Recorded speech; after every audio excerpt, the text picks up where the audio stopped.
थोड़ा सा मैं जानकारी लेना चाहता हूँ। मैं जानकारी लेना चाहता हूँ आप किस बात में यह मीटिंग कार्यक्रम रखा है। दरअसल आज वोटर्स डे है, जिसे सरकार हिंदी में मतदाता दिवस के रूप में प्रचारित करती है, लेकिन ये आम वोटरों की नासमझ की बात है। वो सरकार जैसा कहती है उसको वैसा मान लेते हैं, लेकिन इस मतदाता शब्द ने देश के 90% वोटरों को उनके लोकतांत्रिक हक और अधिकारों से वंचित रखा हुआ है। और जब तक मेरा मानना यह है कि जब तक इस गलत शब्द का सही अर्थ न किया जाए, तब तक वोटर अपने लोकतांत्रिक हक और अधिकारों को भी नहीं समझेगा। इसलिए ये कार्यक्रम हमने इसलिए बुलाया है ताकि हम इन वोटरों को इस बात से प्रशिक्षित कर पाएं कि वोटर का अर्थ मतदाता नहीं होता। मतदाता का अंग्रेजी वोट डोनर होता है, लेकिन वोट डोनर कोई हम वोट दान करने नहीं जा रहे हैं। हमारे पास कोई ऐसी वस्तु नहीं होती जो हम दान करने जा रहे हैं। हम नेता का चुनाव करने जा रहे हैं, सरकार का निर्माण करते हैं। हम builder of democracy and Lord of democracy हैं। इसलिए वोटर का अर्थ सही रूप में मतकर्ता होता है, और सरकार मतकर्ता शब्द इसलिए नहीं समझाती है क्योंकि अगर हम वोटर को मतकर्ता कह देंगे तो किसी काम को करने वाला कर्ता अपने काम की फीस मांगने लगेगा, और अगर दाता बना के गुमराह करते रहेंगे तो वोटर अपनी संपत्ति का दान, जो लोकतांत्रिक साझी संपत्ति है, वो नेताओं को दान करती रहेगी, और दान करने के बदले कुछ मांग भी नहीं पाएगी, क्योंकि दुनिया जानती है कि दान दी हुई चीज के बदले कुछ भी मांगा नहीं जाता। और आपकी क्या मांगे? मेरी मांग पहली ये है कि देश के ये शब्दकोश में सुधार किया जाए और वोटर शब्द का अर्थ मतकर्ता किया जाए। और पार्लियामेंट में 2 दिसंबर 2011 को एक प्रस्ताव पास हुआ था कि मतकर्ता वृत्ति अर्थात वोटर पेंशन के रूप में सबको 8,435 रुपए प्रत्येक वोटर को हर महीने दिया जाए।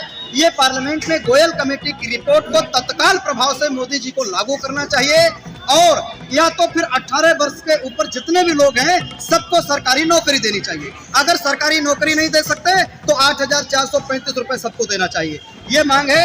दूसरी मांग ये भी है कि इस देश में किसान अन्नदाता के रूप में दुनिया का पेट भरता है, लेकिन खुद भूखा सोने को मजबूर होता है। 24 घंटे की इसकी ड्यूटी है। ये जो गौशालाएं जो बनाई है सरकार ने, गौशालाओं के नमूने तैयार किए हैं, ये सब में करप्शन हो रहा है।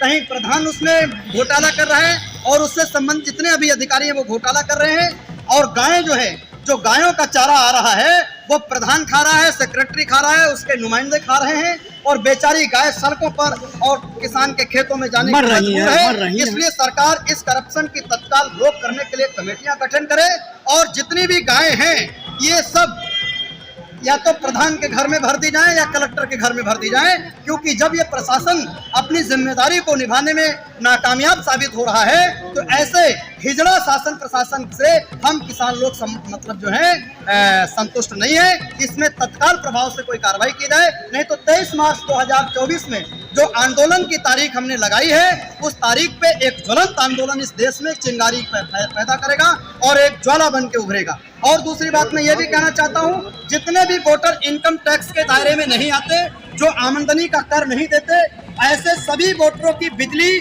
निःशुल्क होनी चाहिए।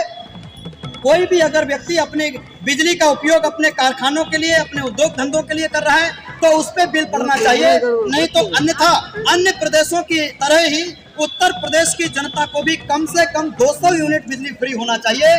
जो गरीब लोग अपना नित्य का रोजी रोटी चलाने में मजबूर होते हैं वो बिजली का बिल जमा कैसे करेंगे और कैसे अंधेरे में रहेंगे। इसलिए उनको जो कूलर पंखा चलाने के लिए और रोशनी लेने के लिए केवल बिजली का प्रयोग करते हैं, उन पे कोई बिल नहीं पड़ना चाहिए। और हमारे साथ में तमाम लोगों को हमने जेल भरो आंदोलन के अभी स्टिकर बांटे हैं, उनके घरों पर जितना भी अगर कोई बिजली प्रशासन जाएगा उनसे बिल रिकवरी की मांग करेगा, मैं उनके खिलाफ में कानूनी कार्रवाई यहाँ से मतलब जो है सुप्रीम लड़ूंगा।